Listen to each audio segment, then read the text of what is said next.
இதன் விளக்கம் என்னவென்றால், அதிகார மமதையோடு, இது என் வார்த்தையில கடந்த வார்த்தை, ஆணவத்தோடு ஜனங்களின் ஆதரவு தனக்கு இருப்பதாக நினைத்துக் கொண்டிருக்கிறவன். யாரு? நடிகை விஜயை பற்றி அவர் குழந்தை சொல்றாரு.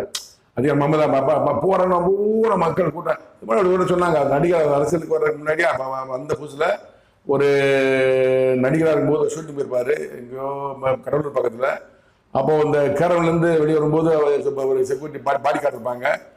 பாடி கார்டு சொல்றாராம், இப்போ பாருங்க நான் இப்படி போறேன், மக்கள் அங்கே இருக்க மக்கள் ஒடியாரம் பாருன்னு சொல்றாராம். ஒரு இறங்கி போறாராம், கேரவன் வெளியே இறங்கி போறாங்க, அங்கே மக்கள் ஒடியாராங்களாம். ஒரு திடீர்னு வந்து கடவுள் ஒழிஞ்சுக்கிறாராம். பத்தியா வர தேடி வராங்க அலைஞ்சு ஒடியாராங்க பத்தியா அப்படின்னு நக்கால சிரிச்சாராம். அப்படின்னு ஒரு அந்த பாடி கார்டு சொன்னாரா. அப்படி பாடிட்டாங்க.